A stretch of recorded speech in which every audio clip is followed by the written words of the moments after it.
Well, we're here with Rick Dancer of Rick Dancer Media down there in beautiful Eugene, Oregon.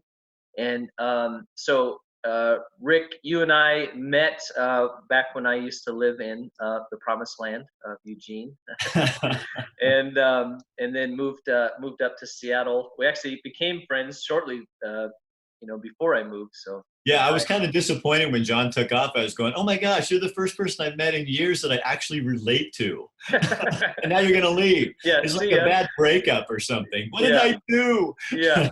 Well, now we it's a good excuse to touch base via conference calling, right, and explore the technology. So I'm very interested.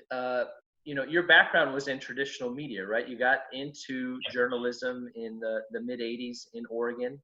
You started in Coos Bay, correct? Started in Coos Bay and radio, and then for about 6 months, then went back to TV, which is what I was trained in.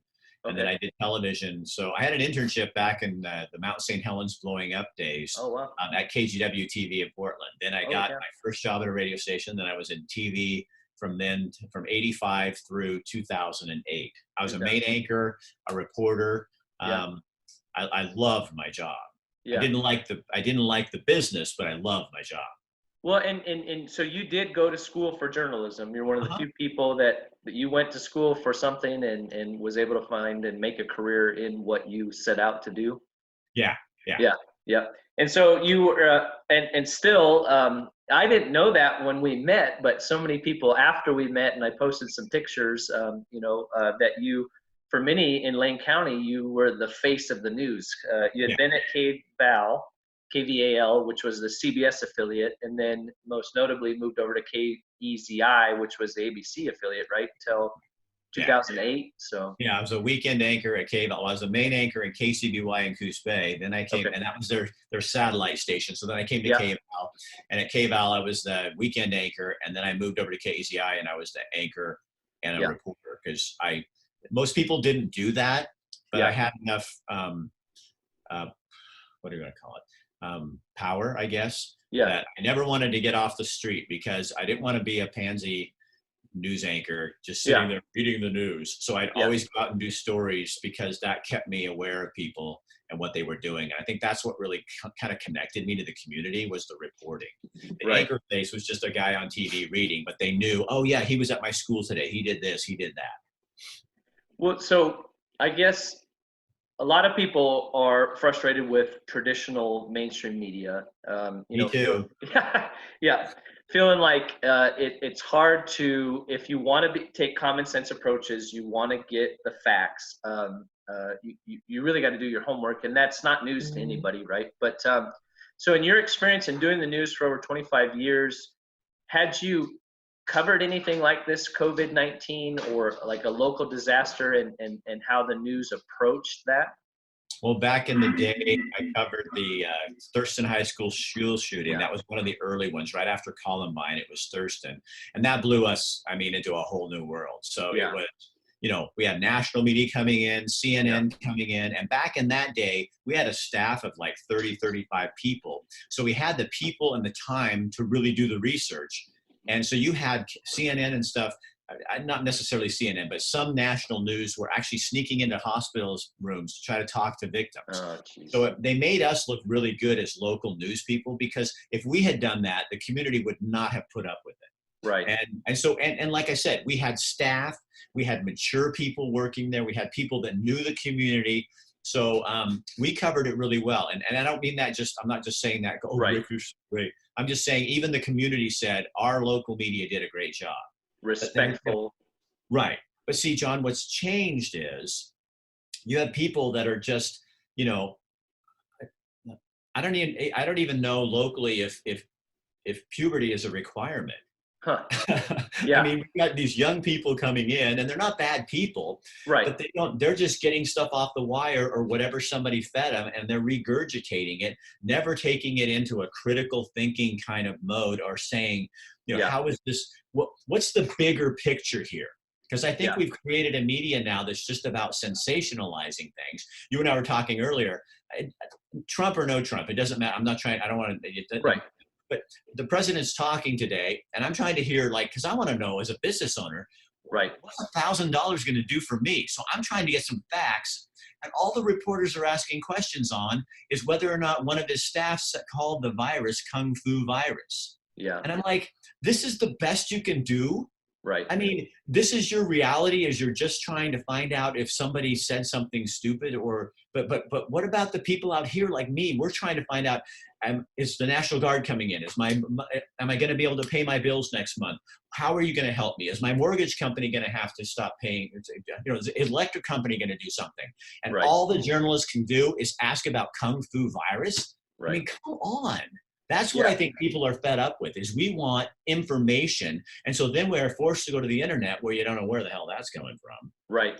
And everybody can find, it's kind of like church and Bible scriptures. I can make anything say anything I want it to say, just by what I believe and what I twist. So I see a real lack of, in public, the people and in media, because they're a reflection of the people, in critical thinking skills. We don't teach people how to think critically. Instead, what they do is we are a public relations nightmare, and now it's caught up with us.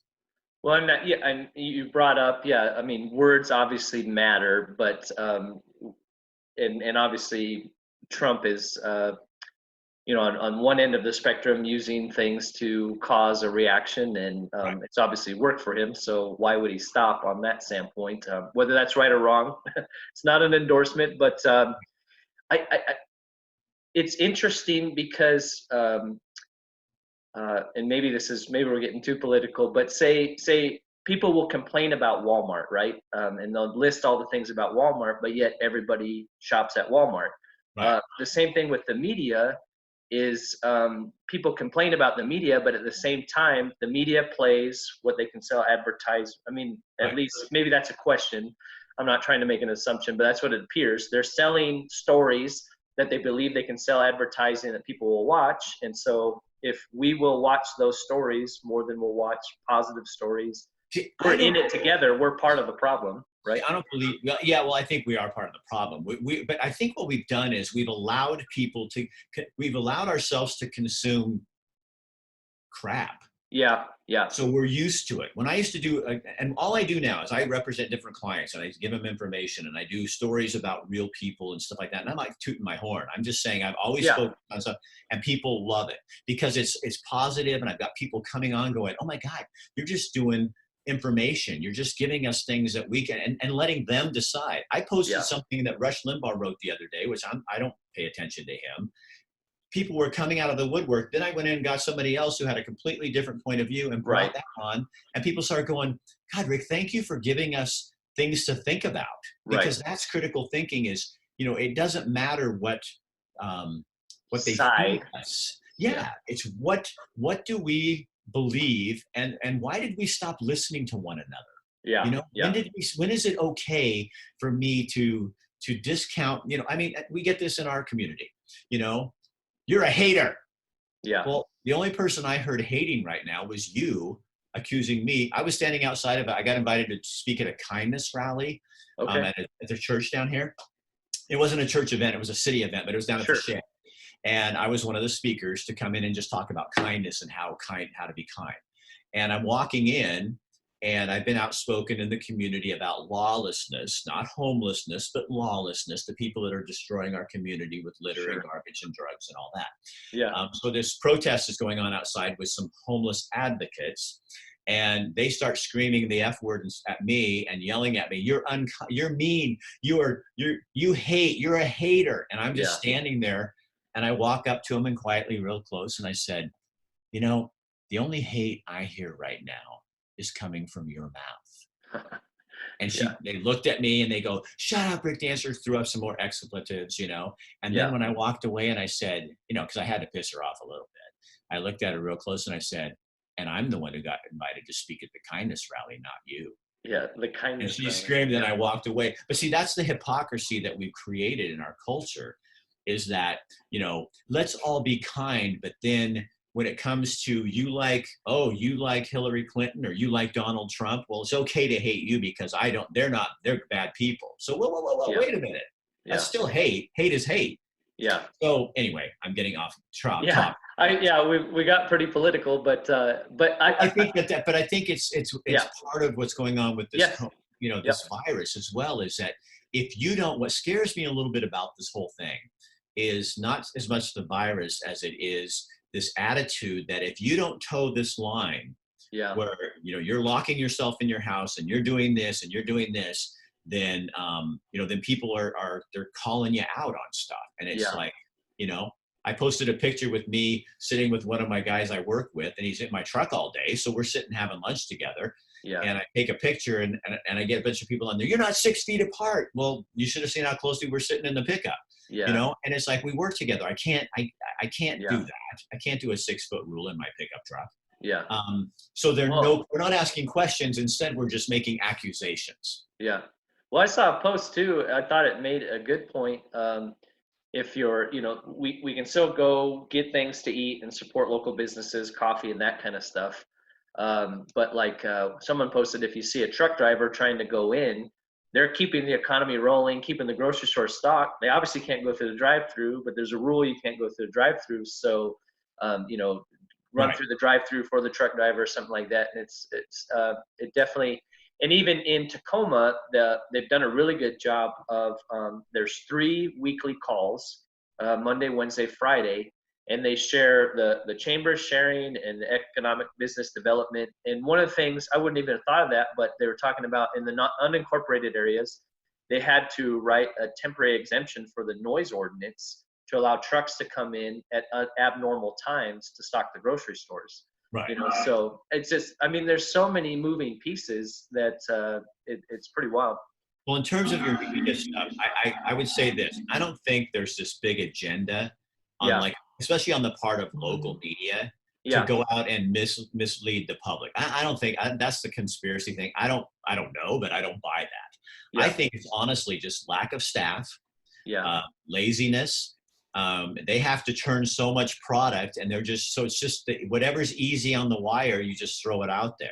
And then of course, okay, now that, we had our first, person die from this. So I'm sure they were all trying to localize that and go around and figure out ways to blow it into a bigger, are you afraid that people, and I don't watch, so I don't know, but back in my day, this is what would have happened is, knocking on doors. And does that bother you that the woman was from Springfield or the man was from Springfield and, whatever, and that kind of stuff, which doesn't, does that do us any good? What does me good is, do I need to prepare? Why don't I need toilet paper? Can I use a tube sock? Yeah. I can find many things I want more than toilet paper. If I'm gonna hoard things, it's gonna be good beer. Yeah. Well, and you can still pick those up. They can still do growler fills and those kind of things. Well, kind of I guess that, bring us back to the COVID thing. So in 2008, you left the media to make a run for Secretary of State in Oregon. And not too coincidentally, that you were running against Kate Brown, who's now the governor of Oregon, right? I could very well have been in this position, which is, thank you God that I didn't have to do this. Can you? Well, that's so our governor here up in Washington, Inslee, was one of the first in starting to shut things down. And initially it was 3 counties. The schools were shut down for 6 weeks. And I remember Governor Brown shortly thereafter shut schools down for 2. And then all of our schools were shut down. And so that's, tough decisions. We're now through the 28th of April. Yeah, okay. And it's easy, I think, to criticize her. You did this. And I'm the first guy, I cannot stand people telling me what to do. So when you tell me I can't leave my house or something like that, that's a real issue for me. So, but I understand she's in a position, and is it real, not real? I don't know. She has to make the best decision. So I'm not going to sit and criticize her. Right. But here's the thing I kind of think is interesting in terms of this whole issue, even with the president.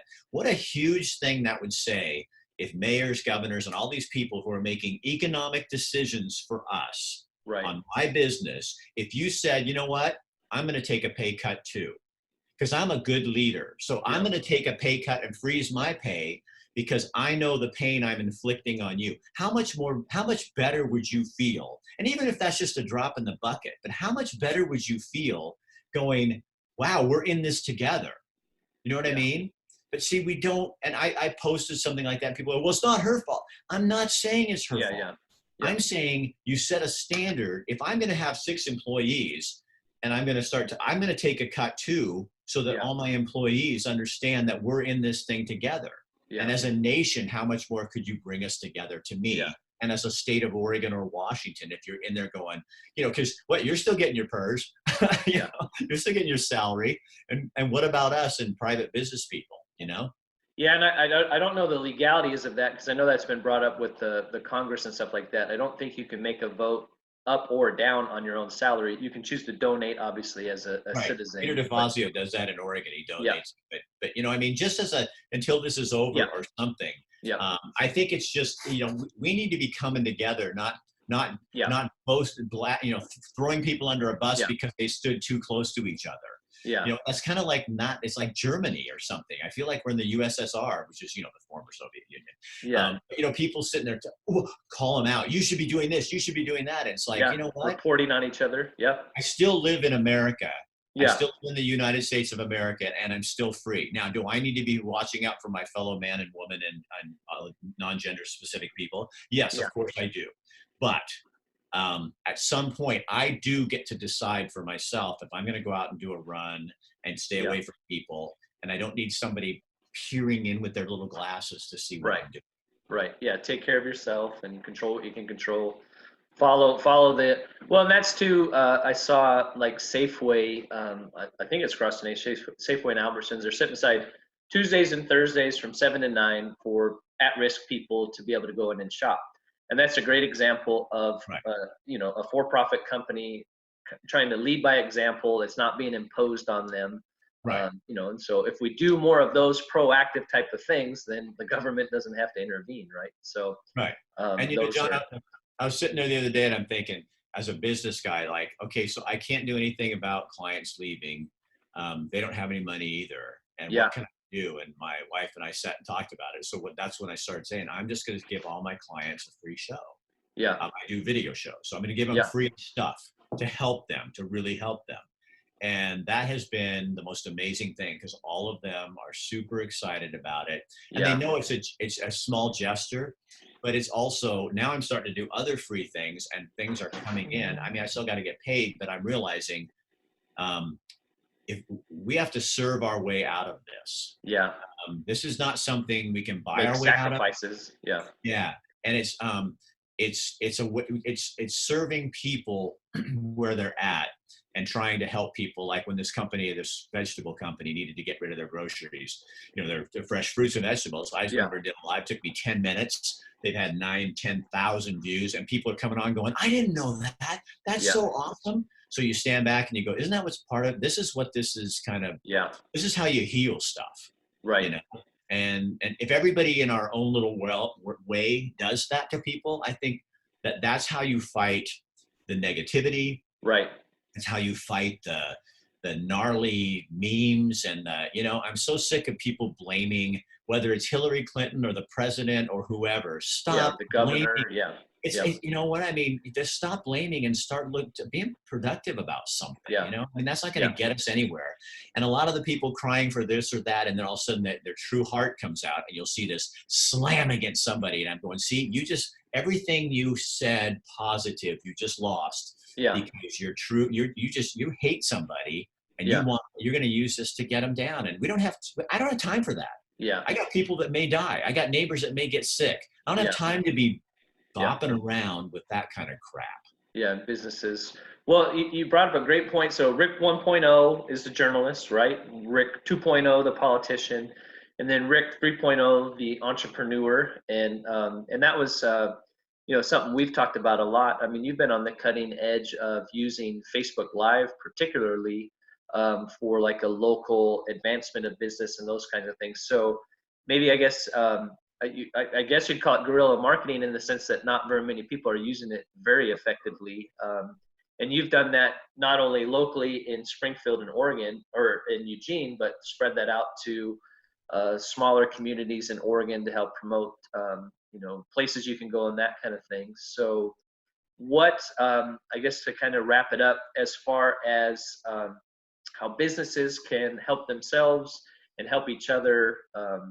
Especially in the, like you mentioned, in the midst of COVID-19. I think, John, I think as business people, we have to be willing to innovate. Yeah.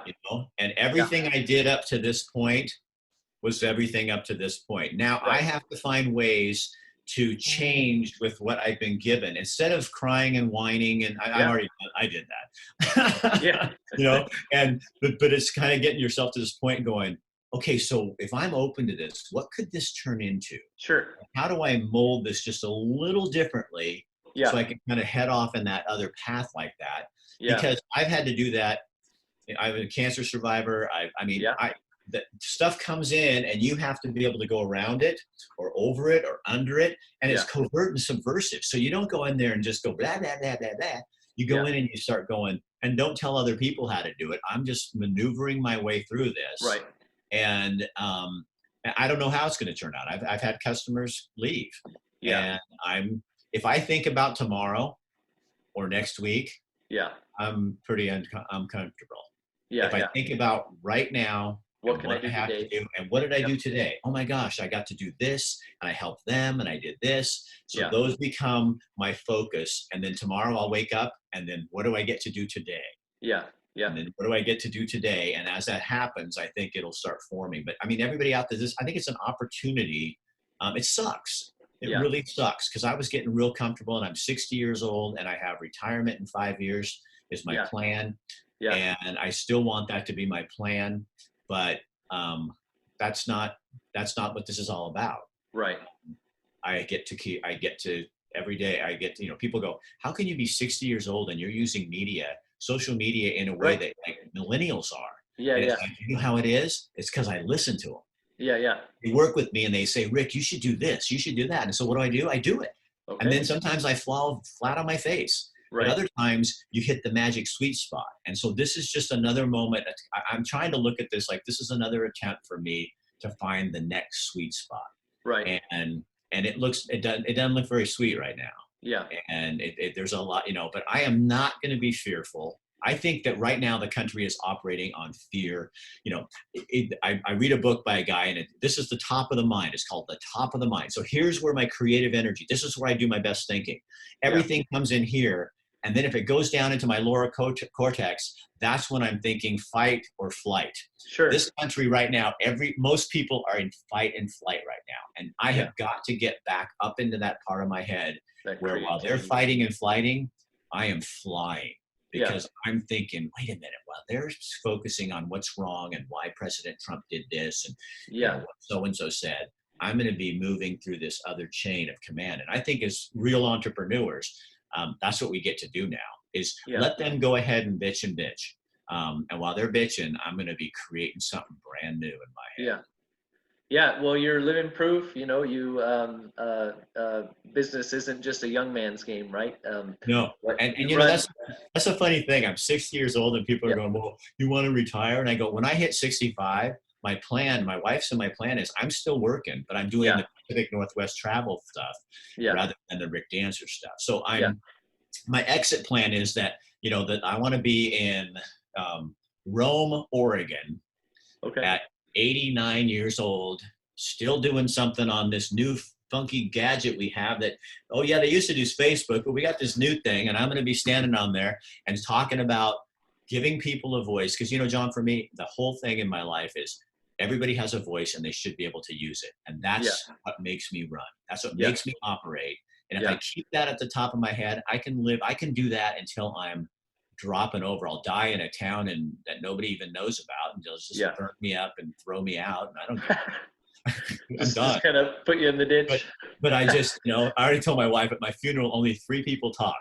You, my son, Jake, and my son, Jesse. All the other people are going to give an image of this horse bullshit Rick Dancer that they think is who I am. Yeah. Those are the only 3 people that really know. Yep. There you go. So I'd encourage your audience to go out, just think outside the box, man. This is our opportunity to think outside the box. Yep. And don't sit and don't, the media is not bad. Just get your information from somebody that is really doing their homework. Yep. And you have to study. It's not, living life is not a spectator sport. And Right. we think it is. Yeah. To love is an action word. To be a Yeah. community is an action word. To be an entrepreneur means action. It You got to doesn't, do something. everything Yep. is action. And so we got to be doing something in order to have action. Well, we, as you know, our primary audience is property restoration. So a lot of what you're doing, you're trying to communicate into a document, our exactimate estimates or estimates to tell the story of the loss. And you're a big proponent of telling the story of, the story behind the story for business owners and getting that out in the community and those kinds of things. So for business people that want to kind of see what you're doing and get a grasp on how you're approaching media and maybe even getting a hold of you, what's the best route to do that? Really email rick@rickdancer.com. I have a website, rickdancer.com. And then I have Facebook pages, but I've got a million of them and they're all different names. You got to keep people interested. My newest one is Silver Wave for my hair. There you go. Yeah. What often imitated, never replicated, right? That's right. You got to keep moving. But if you want to talk to me or ask me questions or something like that, it would be rick@rickdancer.com. That's my email and the best way to get a hold of me. Awesome, Rick. Well, I appreciate you as a person and thank you for taking the time for sharing your insights on this topic. No, I appreciate it. I'm going to go now. The gym that I go to, there's a bunch of 20 of us, and there's a couple of teachers, and we're all going to Cal Young Middle School out on the field, the football field. We all stay 6 feet apart, and we do an hour-long workout out there in the field. There you go. Because you got to stay, even though you got to be 6 feet apart, you got to stay in community. Make the best of what you got. That's awesome. We're trying till next week when it rains. Then we're going to figure out. Then we get a new problem. Yeah. Then you got to figure that out. Yep. You still run in the. Huh? You still run in the rain though, right? I live in Oregon. Yeah. Washingtonians, you guys know that. Yeah. I never melt. Yep. I've never melted once. I just tell myself, Rick, this is the shower you're going to get in a few minutes anyway. Yeah. There you go. Precursor. It's all natural. Yep. Well, thank you, Rick. Well, I do run in clothes, just so you know. Good to know. All right. Well, thank you. See you, buddy.